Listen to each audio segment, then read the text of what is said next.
la première session ordinaire est ouverte. Secrétaire de séance, veuillez procéder à l'appel nominal de mesdames et messieurs les députés. Pendant les travaux de séance plénière, en plus de leurs interventions, chaque président du groupe parlementaire peut intervenir au nom des membres de son groupe qui ont déposé au bureau du groupe leurs questions. Je préfère donner la parole au ministre de la Communication pour répondre à la question du député Madame Fatima Tchombi. Monsieur le ministre de la Communication, vous avez la parole. Merci, Monsieur le Président de l'Assemblée nationale. Je remercie aussi Madame la députée Fatima Tchombi qui a saisi l'occasion pour nous poser des questions pertinentes. Il est vrai que le gouvernement a beaucoup travaillé dans le cadre de la communication et de la sensibilisation, mais on se rend compte aussi qu'il y a des poches d'incompréhension au sein de notre société. Donc, je trouve que ces questions sont pertinentes et avec votre permission, si vous acceptez, je pourrais faire, avant même de venir aux questions posées par Madame la députée, remonter un peu le temps pour voir comment est-ce qu'on a commencé le boulot et où est-ce que nous en sommes présentement. Je demande votre permission, Monsieur le Président. Allez-y, Monsieur le ministre. Merci beaucoup, Monsieur le Président. Donc, en ce qui concerne la communication est d'abord diluée dans le plan national de contingence, qui est également un plan qui a répondu aux instructions du chef de l'État et aux prescriptions du chef de l'État. Il faut quand même rappeler qu'à la date du 9 mars, on n'avait pas encore enregistré le premier cas, on n'avait pas encore la pandémie au Tchad, mais la pandémie rôdait autour des frontières tchadiennes. Et quand je prends la date du 9, c'est pour vous rappeler la réunion mensuelle sur la santé. Et à cette occasion, le chef de l'État, quand il avait présidé cette réunion, c'était juste pour un ordre du jour précis. Il s'agit de la couverture sanitaire intégrale, universelle. Et donc, à cette occasion, comme la menace persistait tout autour de nous, le président de la République, après avoir validé l'ordre du jour, a insisté pour qu'on essaye de prendre toutes les dispositions au niveau du gouvernement, toutes les dispositions nécessaires pour essayer de travailler afin que la pandémie ne s'introduise pas dans notre pays. Et donc les instructions du chef de l'État ont été respectées à la lettre par les secteurs concernés, les ministres concernés, et c'est pour cette raison que nous sommes retrouvés, les secteurs concernés, le ministère de la Communication, des Finances, de la Santé, de la Communication, des Affaires sociales et d'autres ministères également. On a essayé d'élaborer ce qu'on appelle le plan de contingence avec l'appui de nos partenaires techniques et financiers. Donc dans ce plan, c'est pour, si je rappelle, ce plan c'est pour insister sur la communication qui est un domaine retenu dans le plan national de contingence. Il se retrouve au 5e point et donc on nous demande d'essayer de travailler dans le plan pour essayer de dégager d'abord un plan de communication avant de développer une stratégie pour nous permettre d'atteindre les objectifs. Dans ce plan, il a été recommandé 2 scénarios. Il y a un premier scénario qui parle de la pandémie qui n'a pas encore touché le pays, qu'est-ce que la communication doit faire, et puis voir en aval, est-ce qu'on ne peut pas également échafauder un plan pour la riposte au cas où la pandémie s'introduise au pays. Et donc nous avons travaillé sur 2 scénarios. Et le premier scénario, le temps de le mettre en chantier, on était déjà à notre premier cas le 19. Donc tout de suite, on a travaillé sur le second plan qui consiste à travailler dans le sens de la riposte. Donc tout ce plan a été toiletté et retravaillé, révisité pour développer une nouvelle stratégie. Donc la stratégie nous a permis au niveau du ministère de la Communication de travailler en étroite collaboration avec le ministère de la Santé pour mettre sur pied une cellule. Et cette cellule de la communication a également défini quelques stratégies au niveau du ministère avec les entités sous tutelle comme la radio, la télévision et l'agence tchadienne de presse. Une réunion a été organisée et des consignes précises ont été données avec des directives et des mesures à prendre. C'est comme ça que nous avons bousculé toute la grille de programme pour essayer de le consacrer à 70% dans la lutte contre le coronavirus.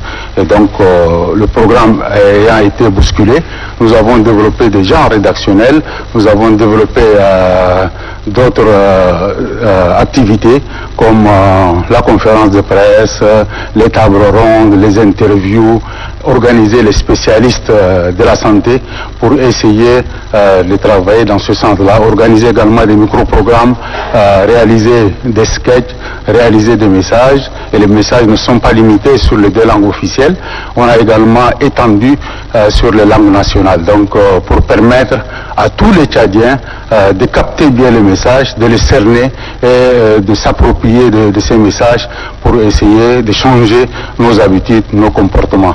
Et donc des instructions ont été données tant au niveau de la structure mère qui est l'ONAMA, et on a essayé de travailler également avec les stations de province, les stations communautaires, les radios et les télévisions privées qui sont des relais très importants de sensibilisation. Et donc voilà, depuis lors, nous avons consacré entre 70 et 80% de programmes, développer des stratégies pour amener les Tchadiens à changer de comportement et à lutter contre cette pandémie-là aux côtés du gouvernement. Nous avons également profité pour développer une communication interne au niveau de la cellule qui est mise sur pied. Et donc la cellule, comme vous le savez, est présidée par le ministre secrétaire général de la présidence. J'en suis le rapporteur. On a également tous les membres du gouvernement sont impliqués dans cette cellule parce que les instructions nous ont donné comme quoi aucune contribution n'est de trop et les différents ministres ont chacun à son niveau donné sa part de contribution. Ils continuent de le faire. Donc au niveau de la cellule, nous avons également développé ce que je disais tantôt, la communication interne. C'est d'abord de voir en notre sein comment il faut communiquer, et sur la base de notre communication interne, on va continuer à sensibiliser les autres. Nous avons organisé pas mal de réunions en touchant tous les acteurs politiques, économiques et sociaux. Grâce à certaines réunions, comme vous l'avez suivi tant à la radio qu'à la télévision, nous avons commencé avec le patronat, la chambre de commerce, les leaders religieux, les chefs de partis politiques, tant de la majorité que de l'opposition, avec les jeunes, avec les femmes, et donc la sensibilisation grâce à cette stratégie développée, je suis en mesure aujourd'hui de vous dire que nous avons quand même atteint une bonne partie de notre résultat, parce que la stratégie c'est quoi? C'est de développer la manière de travail, l'organisation de travail pour atteindre un résultat. Comme la pandémie est encore là, je ne peux pas me glorifier pour dire qu'on a fait un travail excellent, mais on va continuer à travailler parce que le plan dans sa forme initiale est dynamique. Et donc il n'est pas statique, donc il évolue en fonction de l'évolution également de la pandémie. Donc à ce niveau, nous pensons que les Tchadiens ont changé de comportement, et vous le voyez. Je prends à titre d'exemple l'Assemblée nationale qui a déjà respecté la distanciation sociale d'1 mètre minimum. Et il y a également à l'entrée, on m'a soumis à un exercice, j'ai lavé les mains au savon. Donc c'est pour dire que grâce à ces sensibilisations-là, nous arrivons progressivement à changer les habitudes des Tchadiens. C'est pas facile, je le dis, c'est pas facile pour la simple raison que l'habitude est une seconde nature, mais nous sommes en train de faire un travail de telle sorte que en attendant d'avoir le vaccin, en attendant d'avoir un traitement, on va continuer toujours à faire la prévention, encore la prévention, grâce à la sensibilisation qui a été faite. Madame a posé la question pour savoir si tout l'arrière-pays est également touché. Je dis oui. En termes de sensibilisation et de communication, nous avons les outils qui nous ont permis d'atteindre l'arrière-pays. le fin fond du pays, pour la simple raison que la télévision et la radio, l'ONAMA de manière générale, a ses structures provinciales. Nous avons également des radios communautaires et nous avons pas mal d'autres relais qui travaillent dans ce sens pour nous permettre d'atteindre les populations au fin du pays. Nous avons également travaillé avec les gouverneurs, les responsables locaux des provinces, et donc je crois que les rapports qui nous viennent régulièrement nous nourrissent d'espoir, et je crois que si on continue sur cet élan, on finira avec ce comportement-là à freiner la pandémie en attendant d'avoir un traitement efficace. La députée a également posé la question de savoir s'il y a des indicateurs qui nous permettent de mesurer nos résultats. Je crois que les indicateurs sont là et ils sont parlants au niveau de la télévision, au niveau de la radio, et nous avons des rapports réguliers qui nous tombent. Nous avons la cellule également, un secrétariat technique qui essaie d'évaluer.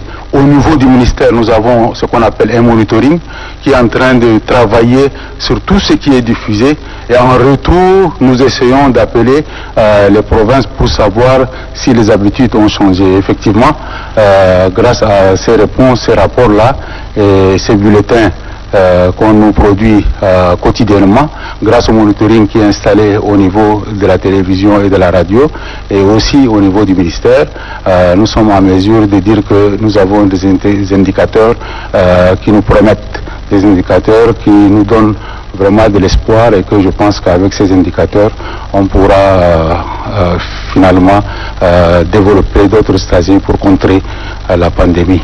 Je crois avoir satisfait aux questions de Madame la députée, mais sinon je reste ouvert, je reste disposé s'il y a d'autres questions d'éclaircissement ou de poches d'ombre qui vous paraissent nécessaires, sur lesquelles je peux revenir. Écoutez, merci beaucoup, Monsieur le ministre. Je voudrais donner la parole à Madame Fatimi Tchombi qui a posé la question. Si elle a encore d'autres éléments d'information à vous demander, je pense que je lui passe la parole. Madame Tchombi. Merci, Monsieur le Président. Tout d'abord, je voudrais saluer et féliciter en général le gouvernement pour ses efforts dans la lutte contre la pandémie de Covid-19, et remercier particulièrement le ministre pour avoir voulu répondre à nos questions. Par ailleurs, je voudrais également féliciter aussi les radios privées, comme le ministre l'a si bien relevé, et les radios communautaires qui font un travail remarquable en bousculant leur programme, malgré les faibles moyens rudimentaires que disposent certaines radios communautaires que je connais bien. Excellence, Monsieur le Président de l'Assemblée, je voudrais profiter de cette occasion pour relever certains faits qui méritent d'être versés au dossier. À l'heure où nous parlons, malgré les indicateurs que Monsieur le ministre vient de relever, des villages et périphériques du Tchad ne sont pas touchés par la sensibilisation, car les gens n'ont pas conscience de la gravité sanitaire de la pandémie. Et aussi, la télévision, aussi bien que les médias publics, comme vous l'avez dit, sont limités seulement dans les grands centres urbains. Vous avez parlé de réunions. Les réunions ne permettent pas des actions d'envergure. C'est vrai, il faut des réunions. Et en matière de logistique, Monsieur le ministre, qu'est-ce qui est fait en termes de logistique pour que le relais au niveau des radios privés et communautaires, là, que ce relais soit permanent. Surtout que les radios communautaires sont très écoutées.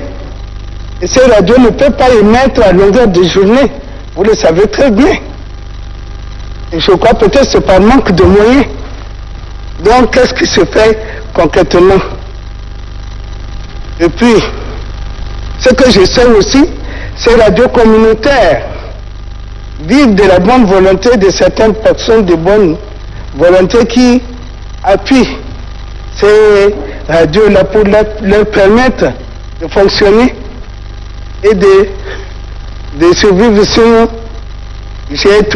récemment, j'ai écouté qu'une radio privée a fermé ses portes. Il s'agit de la radio Oxygène. Et c'était par manque de moyens. Parce qu'il n'y avait pas de soutien, il n'y a pas de sponsor. Donc, si vous pensez que les radios communautaires font un travail de relais, il faut penser quand même à les soutenir. À les soutenir. Ça, c'est très important. En deux, les décrets 499, 500 et 577 sont mieux en ce qui concerne la protection des communicateurs.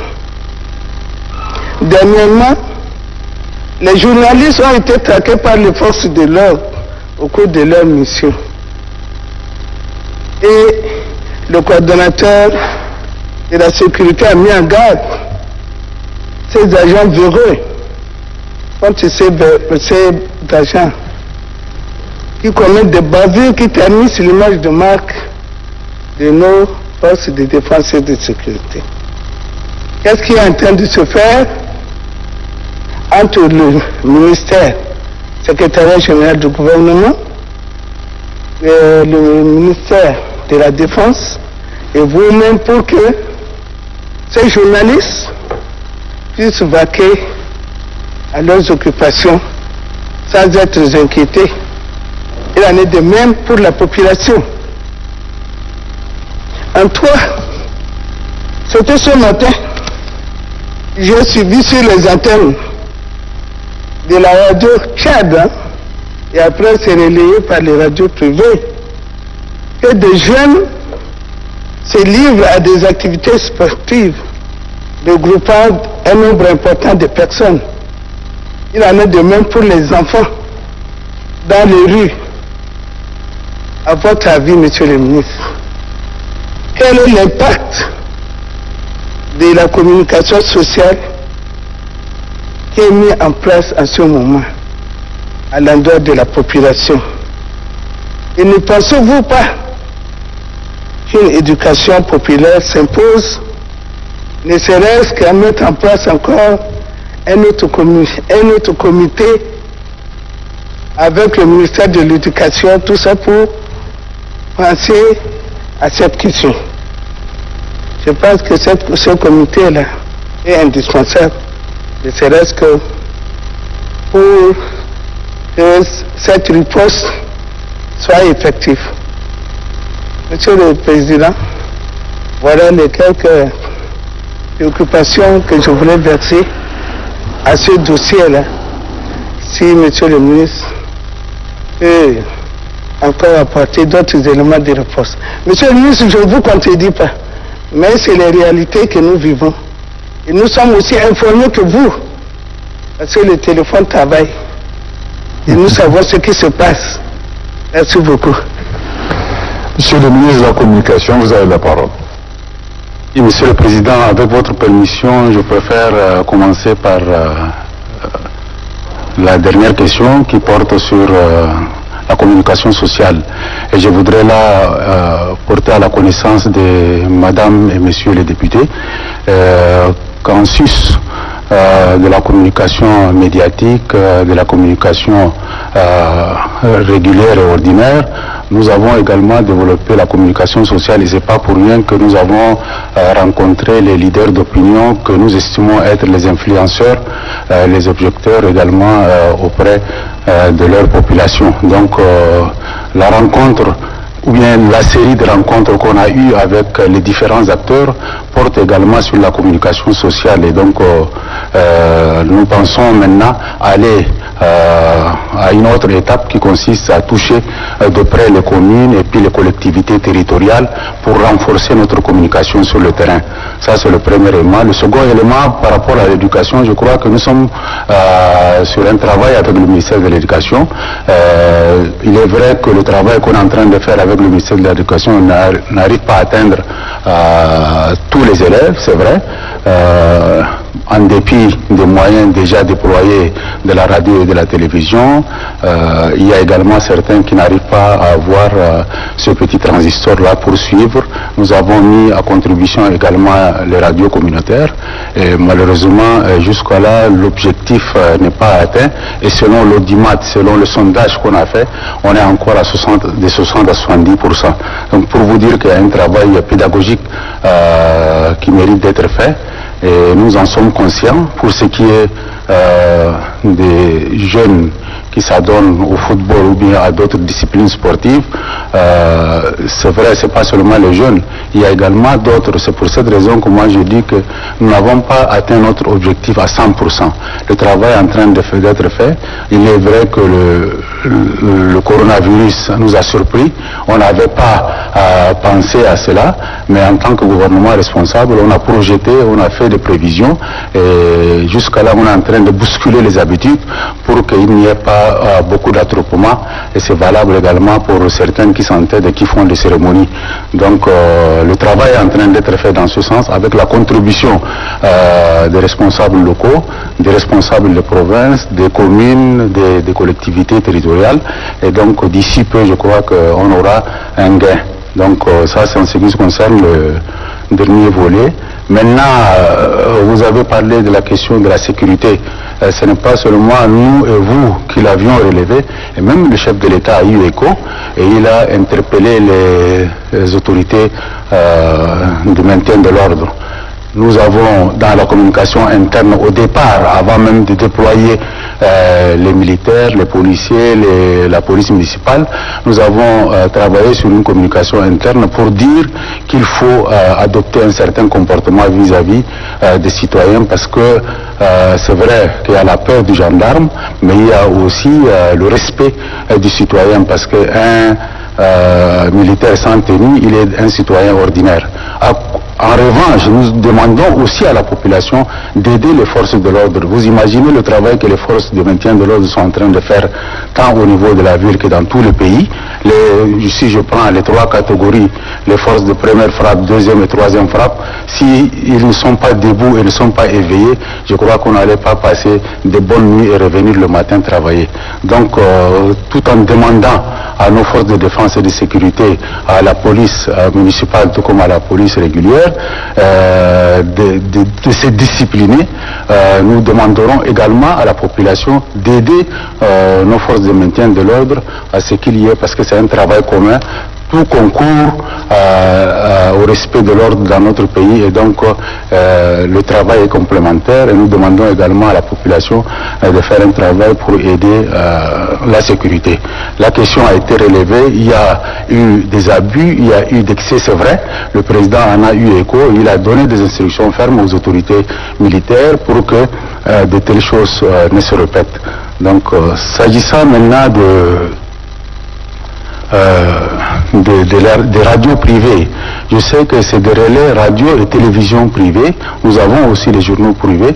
Et je vous l'avais dit tantôt que ces radios-là font un travail énorme de relais et de sensibilisation.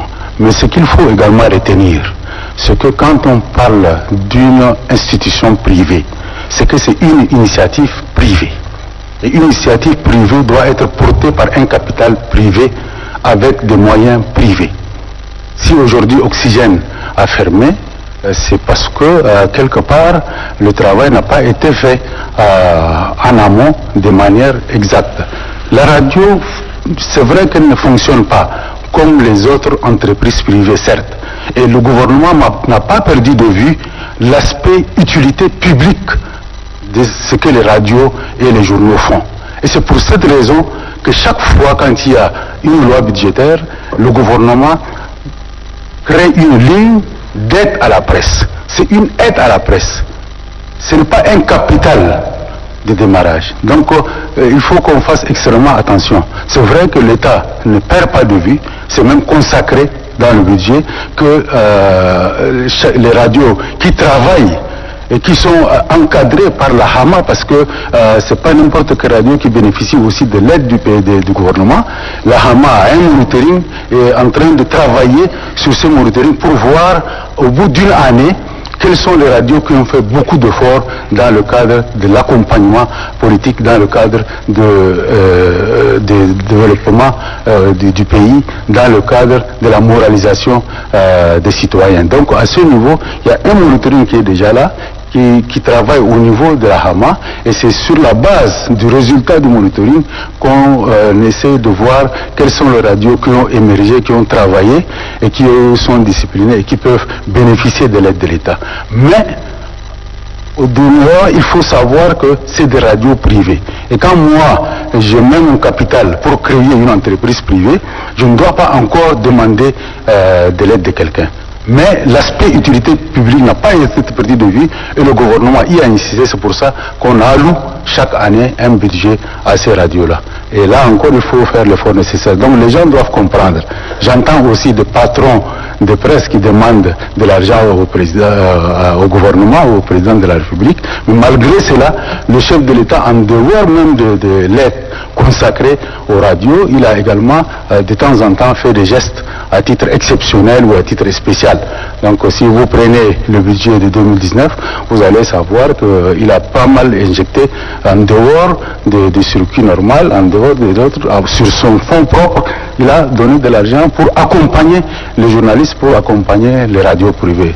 Donc un effort en train d'être fait, mais que ceux entrepreneurs qui créent des radios et qui créent des télévisions doivent savoir que c'est d'abord leur propre propriété. On ne peut pas créer quelque chose et tendre la main à quelqu'un d'autre. Ce n'est pas un don, et donc l'utilité publique exige au président de la République, au gouvernement de mettre la main à la poche, mais que ça ne soit pas de manière continuelle. Mais dans tous les cas, pour une période exceptionnelle, il y a toujours des gestes exceptionnels.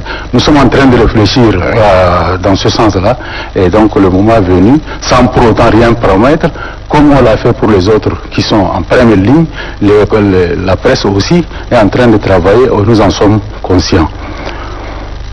Je ne sais pas si j'ai pu répondre.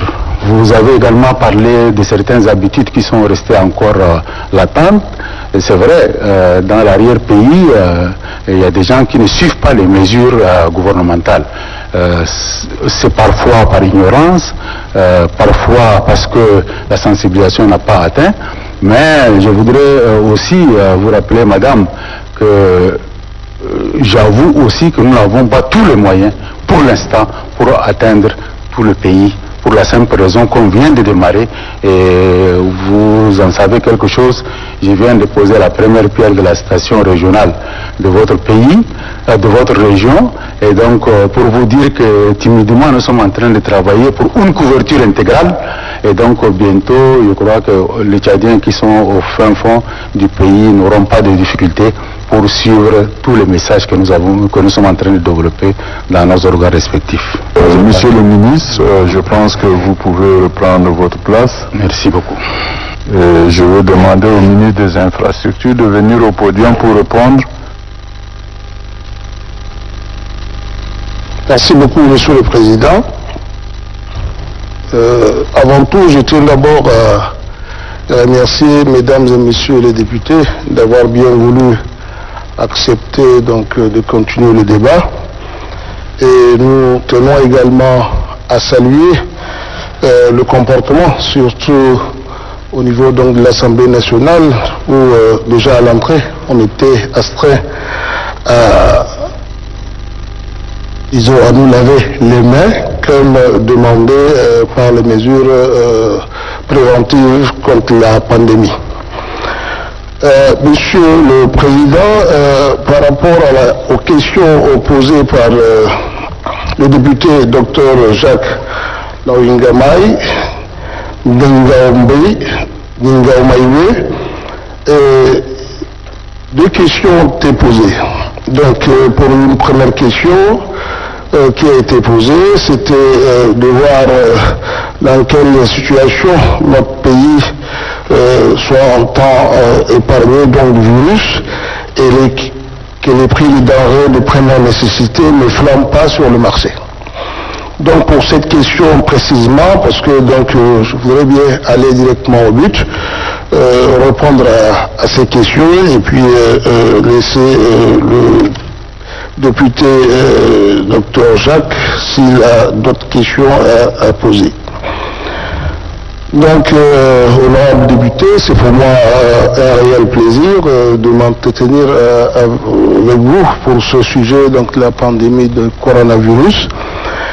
Et à cet égard, il me plaît de vous rappeler que le gouvernement, comme l'a fait tout à l'heure mon collègue de la communication, dans son ensemble, au même titre que les dirigeants de tous les continents, se mobilise pour faire face à ce fléau à travers des mesures drastiques et préventives dans tous les domaines. Santé, commerce, sécurité, transport, éducation, enseignement supérieur et tant d'autres. Donc, dans le cas spécifique du secteur des transports routiers, considéré comme un moyen important de facilitation des échanges et de communication, peut par ailleurs se révéler un danger potentiel de contamination de nos populations. C'est pourquoi, afin de prévenir la propagation de la pandémie du coronavirus Covid-19, il est publié, après le communiqué du gouvernement, donc le 23 mars 2020, un arrêté sous le numéro 07 MIT 20 pour réglementer les déplacements de nos concitoyens dans les périmètres urbains et au niveau interurbain. D'autres mesures seront prises en temps de besoin pour assurer une meilleure sécurité sanitaire dans le secteur.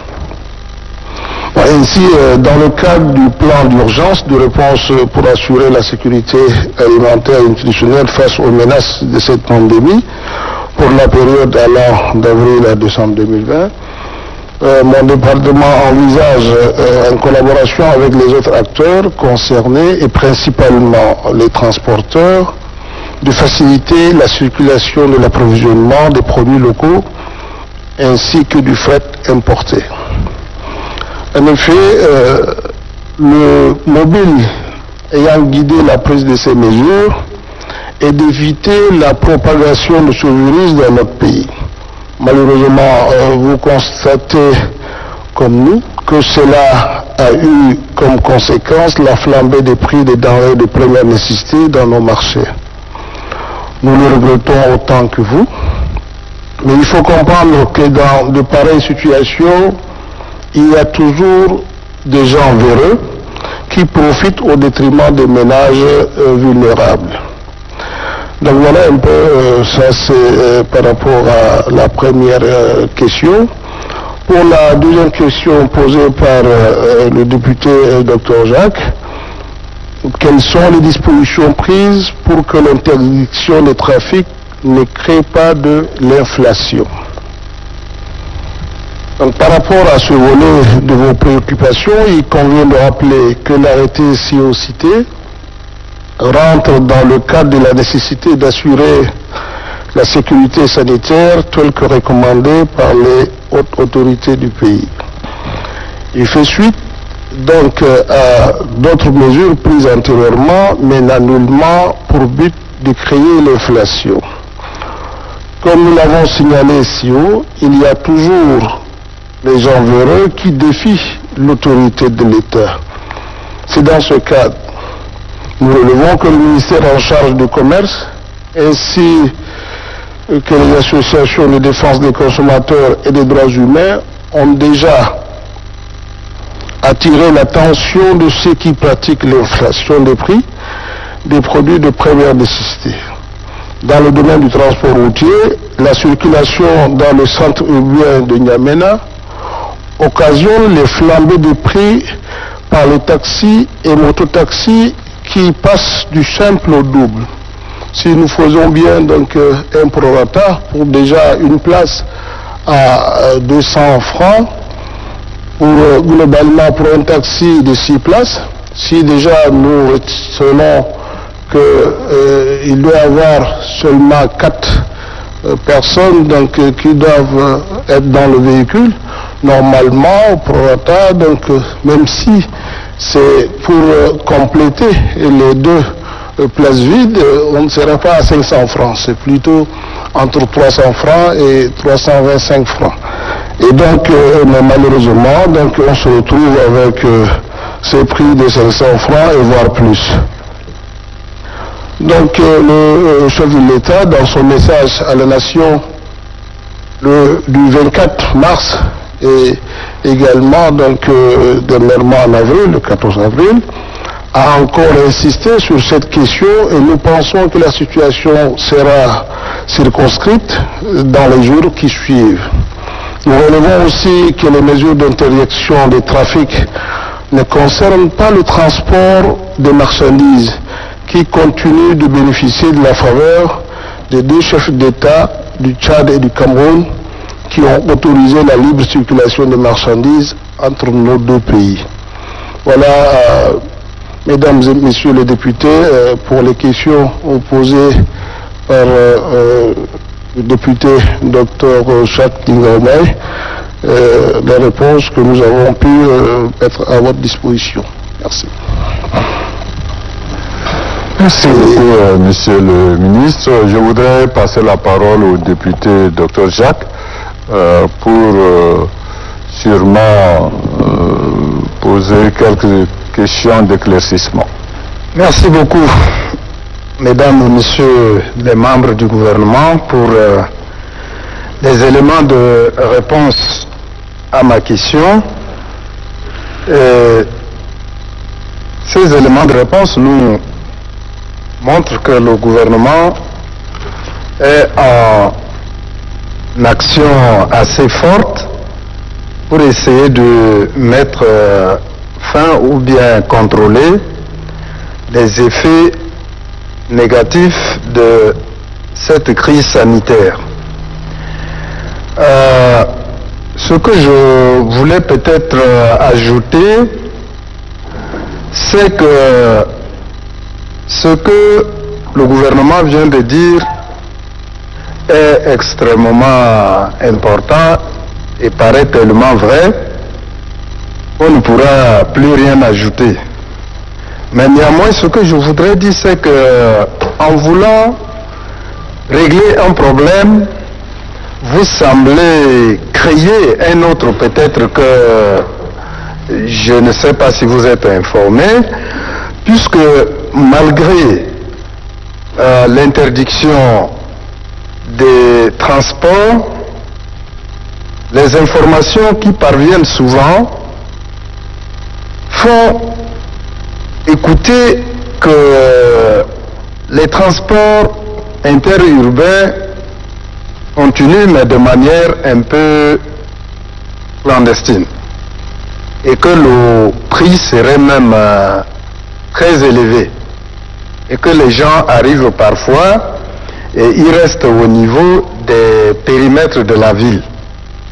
C'est pour dire que, en voulant freiner le transport, vous augmentez la possibilité d'exportation de cette maladie, soit de la ville en province ou de la province ici. Puisque il semble même que les gens prennent les véhicules seuls. Si vous donnez peut-être un 30, 40, 50 000, on vous prend dans un véhicule seul, comme un véhicule personnel, et on l'amène. Et à supposer que c'est quelqu'un qui a déjà été contaminé ici, à N'Djamena, qui préfère rester en province. Il peut prendre un véhicule, le chauffeur ne sachant pas, et il le prend, il le dépose. Alors, dans ces cas-là, comment vous êtes en train de contrôler? puisqu'en fin de compte,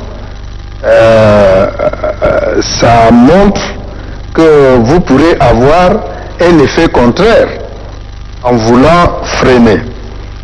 L'autre question, c'est que quelle est l'interaction entre vous et le ministère de Commerce, puisque Madame la ministre secrétaire générale du gouvernement vient de dire que la ministre de Commerce a pris un arrêté 25 qui produit vraiment des effets. Mais ces effets sont internes. Mais en interconnexion, comment vous faites?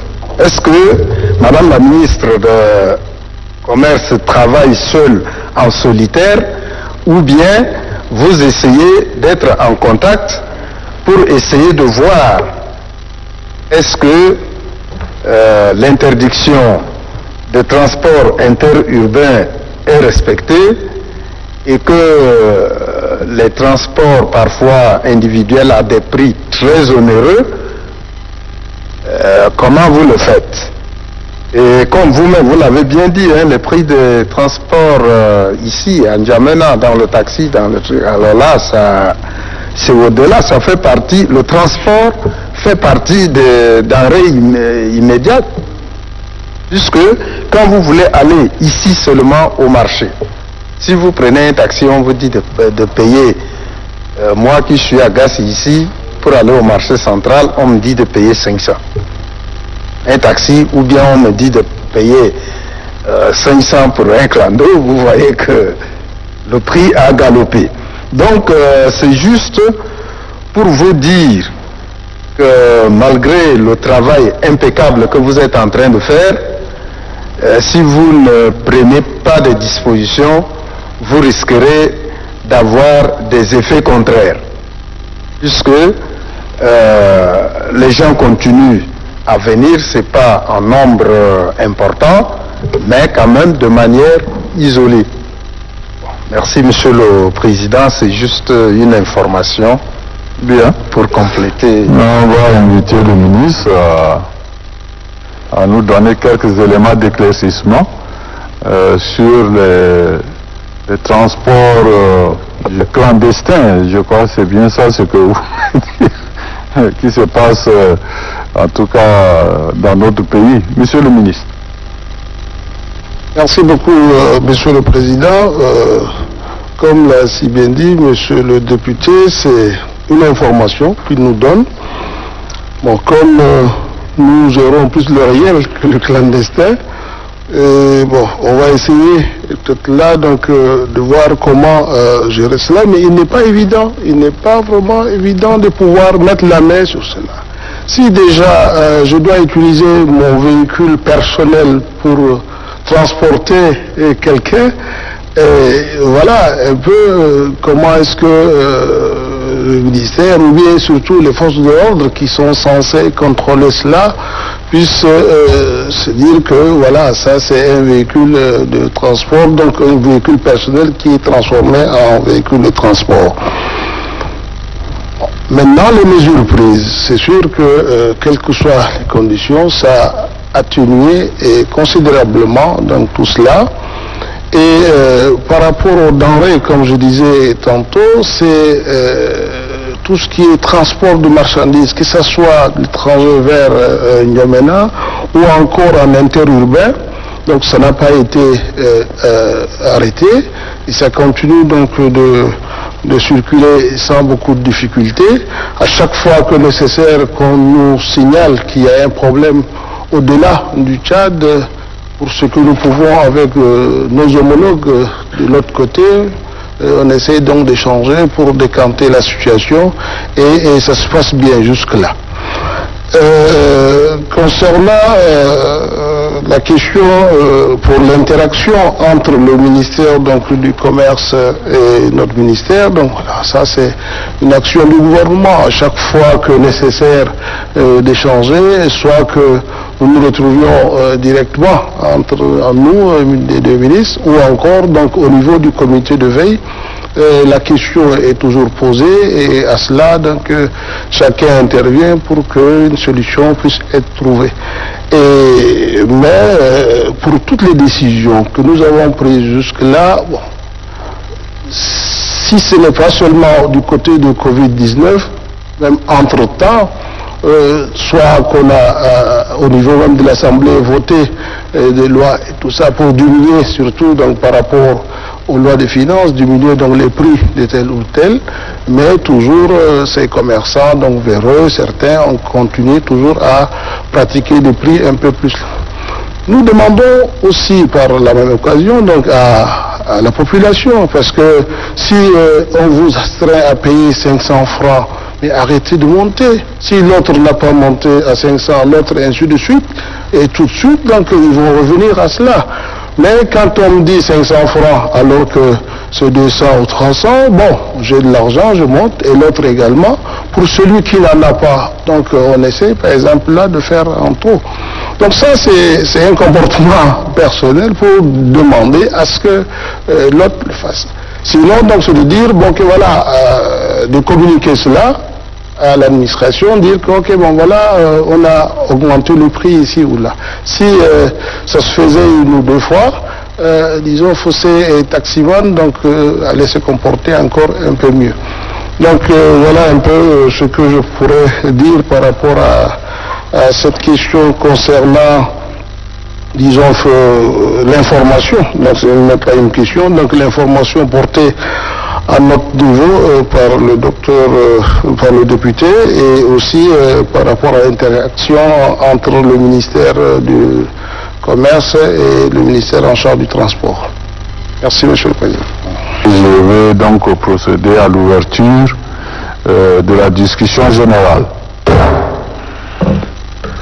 Oui, Monsieur le Président du groupe parlementaire de l'UNDR. Je vous remercie, Monsieur le Président. Monsieur le Président de l'Assemblée nationale, Messieurs les membres du gouvernement, chers collègues,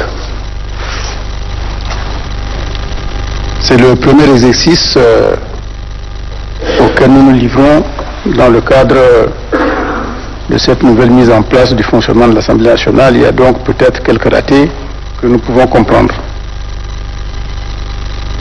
Monsieur le Président, d'un point de vue pratique, est-ce que j'interviens sur les deux ministres ou bien un après l'autre? C'est sur les deux ministres, comme vous voulez. D'accord. Une première fois au ministre de la Communication, une seconde fois au ministre des Infrastructures, ou vice-versa. D'accord. Monsieur le Président, je voudrais d'abord de façon globale constater que le gouvernement a mis en place une batterie de mesures depuis que nous sommes attaqués par cette pandémie.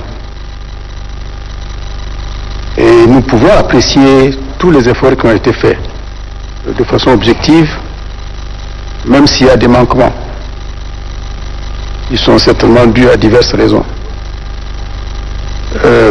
M'adressant d'abord au ministre de la Communication, je voudrais dire à Monsieur le ministre de la Communication que dans le cadre de la lutte contre le Covid-19, votre département, de mon point de vue, joue un rôle essentiel.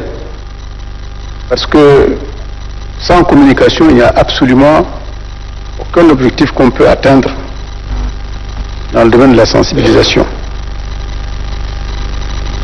Je ne veux pas jusqu'à dire que vous êtes le pilier, de la cellule, mais votre rôle est très important. Malheureusement, je constate tout simplement que, au-delà du fait que vous soyez porte-parole de la cellule, il y a dans la décision qui a suivi la création d'une commission communication et sensibilisation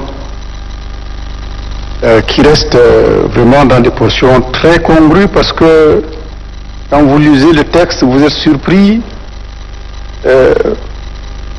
par le fait que les attributions sont très maigres. Vous en conviendrez avec moi. Elles sont de deux ordres. Suivre et mettre en œuvre le plan de communication et de sensibilisation, et ensuite assurer le fonctionnement permanent de la plateforme téléphonique 1313. C'est maigre, monsieur le ministre. Je pense que la Commission devrait avoir des attributions beaucoup plus importantes que celle-là. Mais cela étant, on va constater que pratiquement tous les médias sont mobilisés, tous les médias sont mobilisés. Les 2 ou 3 stations de télévision, dont la principale qui est publique, les radios, toutes les stations de radio, la radio nationale évidemment et toutes les autres qui sont communautaires, en particulier à l'intérieur du pays. Évidemment, quand tous les moyens de communication sont ainsi mobilisés, on peut se demander comment est-ce qu'ils travaillent, quels sont les moyens dont ils disposent, les aide-t-on à faire leur travail, et vous avez donc parlé de monitoring pour avoir donc le retour. Est-ce qu'il y a une cellule qui est mise en place pour analyser tout cela, avoir le retour, faire le bilan de tout ce que les radios et autres font, notamment en province, et avec quels résultats? Avec quels résultats est la question la plus importante. Il ne s'agit pas tout simplement de faire le monitoring pour le retour, pour qu'on nous dise que les stations radio font ci, font cela. On devrait mettre en place un mécanisme de suivi qui permette au contact de la population et en rapport avec la population de demander à la population si la communication est perçue comme telle et utile et comment. C'est ça le plus important. Parce que si on se contente tout simplement de balancer des communiqués, de sensibiliser la population sans savoir comment elle perçoit tout cela, je crois que c'est pas très costaud, c'est pas très probant, et il faudrait peut-être que dans le domaine du suivi, on puisse effectivement analyser comment est-ce que la population perçoit tout cela, puisque de temps en temps, il nous revient que nos compatriotes ne savent pas ce que c'est, ou doutent de l'existence de la maladie. Si aujourd'hui encore, avec ce qui se passe dans notre pays, et surtout dans le monde, il y a encore des Tchadiens qui pensent que c'est de la fiction, je crois qu'il y a là un gros travail, parce que c'est une grosse question qui se pose. Il y a donc un gros travail encore de sensibilisation qui se pose. Il ne faut pas baisser les bras, il faut continuer. Et il faut peut-être se poser la question de savoir si professionnellement c'est comme cela qu'il faut faire ou comment peut-on améliorer pour que nos compatriotes en prennent vraiment conscience et puissent appliquer toutes les mesures qui sont préconisées. Maintenant, monsieur le ministre, vous avez abordé la question du soutien. Je ne sais pas si certaines stations privées ont un soutien en ce moment pendant ce qui se passe. Parce qu'elles sont mobilisées, elles ont changé leur programme, elles sont pratiquement mises à fond dans la sensibilisation sur la pandémie, mais ont-elles en retour le soutien financier qu'il faut pour que si c'est des radios ou des télévisions, qu'elles continuent à émettre et rendre ce service important dans le cadre de ce que nous sommes en train de faire. Donc le soutien là, il est indispensable. Il est indispensable parce que sans ce soutien, ces télévisions et ces stations de radio vont s'essouffler rapidement. Il ne faut pas qu'elles s'essoufflent et qu'on trouve là l'opportunité de dire que c'est parce que le gouvernement n'a pas soutenu qu'elles sont essoufflées et qu'elles ne peuvent pas continuer. Donc il faut, je pense, d'une façon ou d'une autre, voir comment est-ce qu'on peut les soutenir. Évidemment, quand on parle du soutien à la presse, vous l'avez évoqué aussi, monsieur le ministre, on peut poser le problème globalement, à savoir quel est le soutien des secteurs publics à notre système de communication, à nos stations radio, à nos journaux et autres. C'est l'aide à la presse que vous avez évoquée. Mais c'est une aide qui est minime. Elle est vraiment minime. C'est une aide qui ne peut pas du tout permettre à notre presse de s'épanouir. C'est pas en donnant 1 million et demi à un journal ou à une station de radio qu'on dit que c'est une aide qui peut lui permettre de travailler correctement. Non, il faut revoir ça. Il faut revoir ça et ça fait plusieurs années qu'on en parle. Malheureusement, on n'arrive pas à convaincre les différents ministres qui passent ici de faire en sorte que ce budget connaisse une hausse sensible. Et ce n'est pas de l'argent perdu, monsieur le ministre, et vous le savez autant que moi. C'est de l'argent qui est bien investi quand on encadre les radios, les télévisions et les journaux, surtout privés, en leur donnant quelques subsides pour qu'ils continuent à faire leur travail. Et c'est d'ailleurs de cette façon-là qu'on peut aussi mieux les contrôler puisqu'on intervient dans leur financement. J'ai aussi, pour sortir maintenant du cadre strict... Monsieur le député, vous n'avez que 10 minutes. Hein? Oui, mais j'aurais pu, dans ce cas, scinder en deux. Ouais. Je scinde en deux, monsieur le Président. Il y a 2 ministres, donc il y a 2 questions différentes. Et oui, si vous me résumez ça à 10 minutes, oui, je vais me rasseoir pour me lever tout à l'heure pour le ministre des Infrastructures.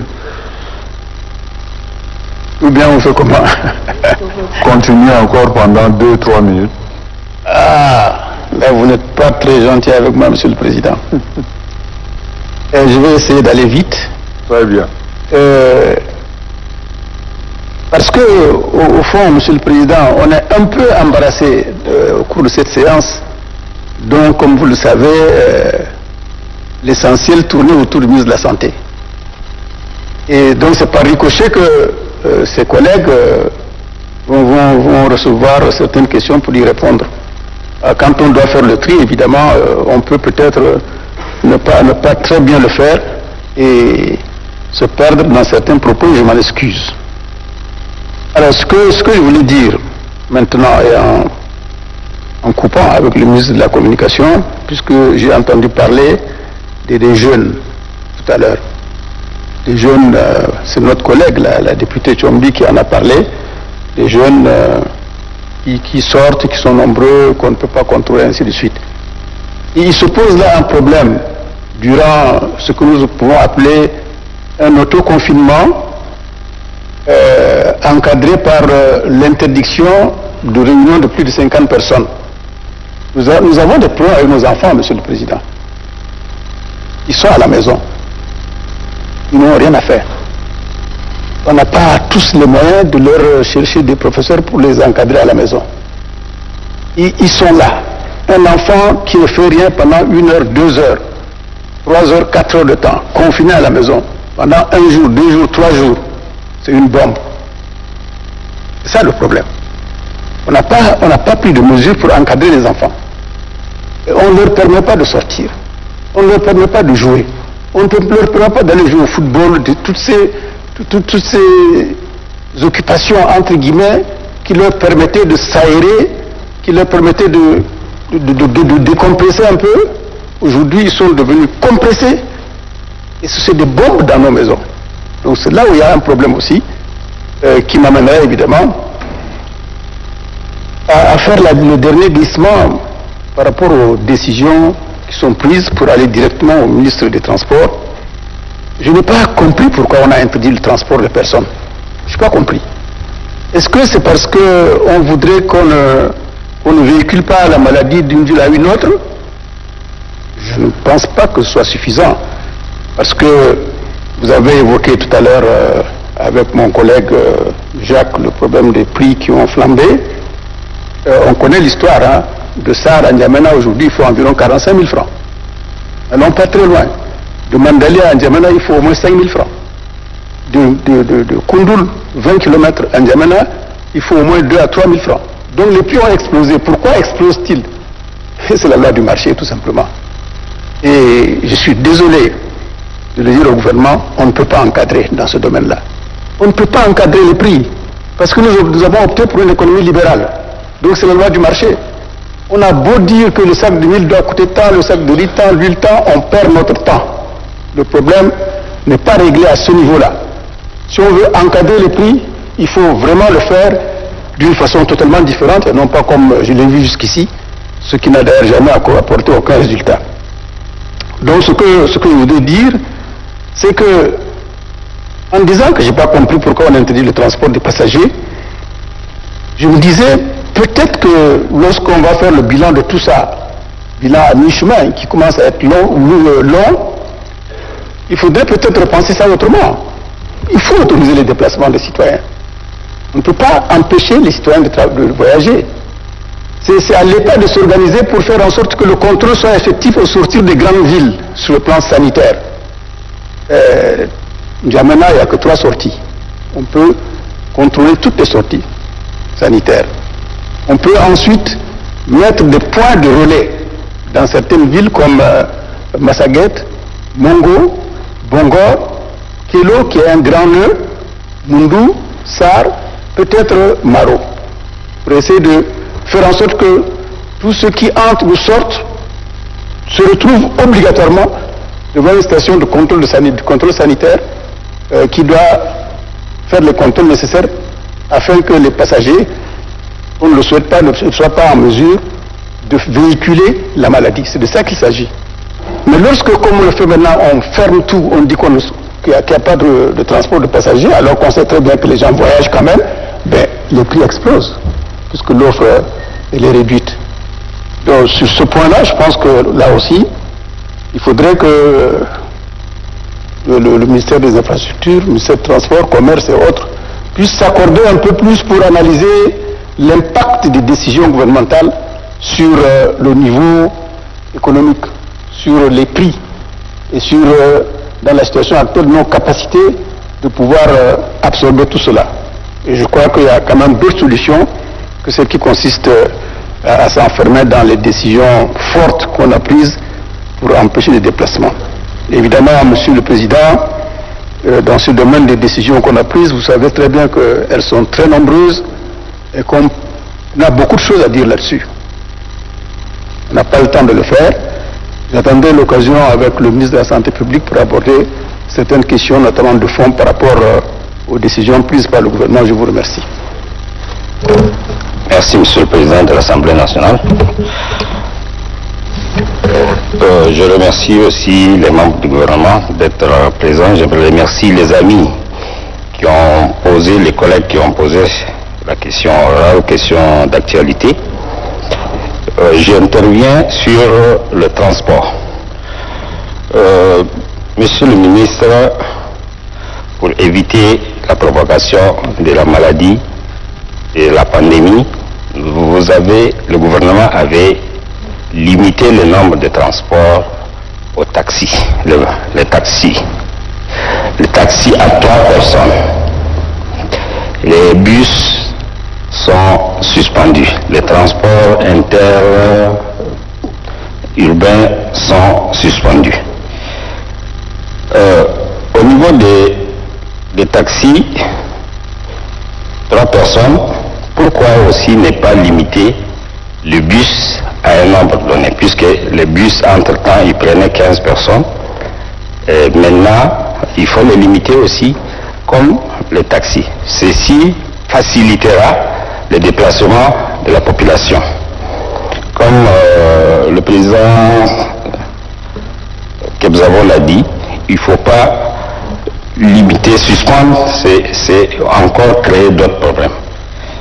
Nous avons, pour continuer à combattre ces pandémies, il faut donner des instructions, sensibiliser afin que la population soit consciente et respecter les consignes données. Madame la ministre avait parlé des prix. Nous avons sur le prix des denrées alimentaires, les commerçants ont presque respecté les prix.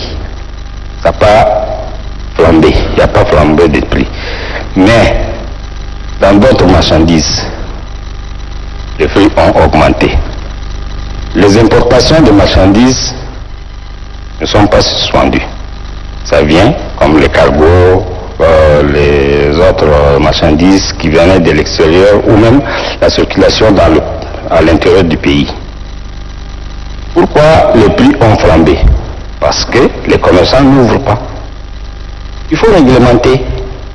Il faut réglementer Si on a réglementé l'ouverture ou même le marché, si c'est réglementé, j'espère que nous ne connaîtrons pas les flambées de ces prix-là. Par exemple, je prends l'exemple sur le ciment. Le sac de ciment coûtait 8 000 avant, ou même moins. Maintenant, c'est 10 000. Parce que les commerçants n'ont pas ouvert. La personne qui est dans le besoin serait obligée de prendre. Donc, c'est sur ça, je dis que le gouvernement s'organise afin de faciliter à la population et tous nous allons combattre ce fléau-là, cette pandémie pour sauver notre population. Merci, Monsieur le Président. Le président du groupe parlementaire DP. Merci, Monsieur le Président. Bien, moi j'interviens par rapport à la question au ministre de la Communication. Monsieur le Président de l'Assemblée nationale, cette maladie de Covid-19 devient une pandémie, panique tout le monde. Et la synergie du gouvernement pour limiter le dégât est appréciée aussi par presque tous les Tchadiens. Des mesures sont prises et c'est maintenant dans la mise en pratique de ces mesures qu'il y a eu des difficultés. Ces mesures, certaines comprennent facilement, d'autres ne comprennent pas. Et ça amène maintenant d'autres décisions qui consistent à instaurer les couvre-feux, fermer les marchés et autres. Le rôle du journaliste est très prépondérant pour la sensibilisation afin d'appliquer ces mesures. Mais force est de constater que des journalistes sont traqués. Dès l'instant où un journaliste dénonce ce que fait un administrateur ou un agent de force de l'ordre par rapport à l'abus pour l'application de ces mesures, alors ce journaliste est traqué.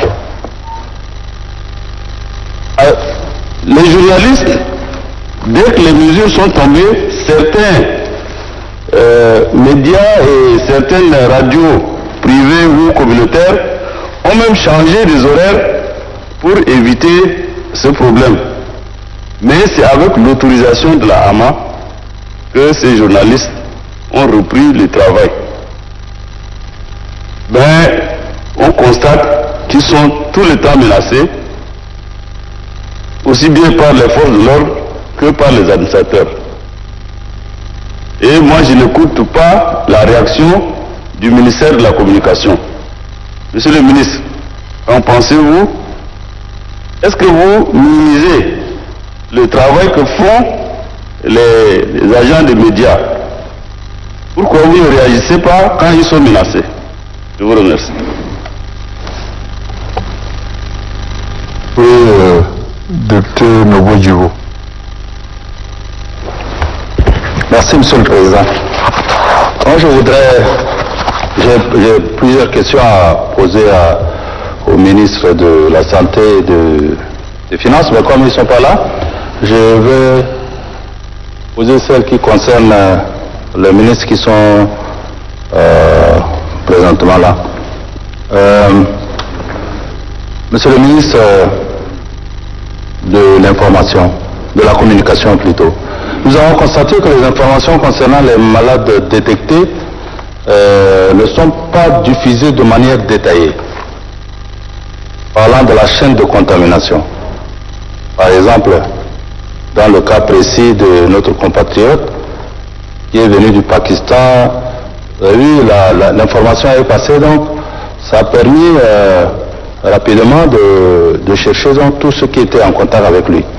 Mais les autres cas qui ont été signalés au niveau de la radio, on n'a pas souvenance de connaître les lieux de contamination. Ça permet, si le lieu de contamination ou l'environnement dans lequel le monsieur a été détecté, a été pris, ça permettra à la population de prendre garde. Et puis, quelqu'un l'a déjà dit, hein, le Tchadien veut voir, veut regarder pour croire.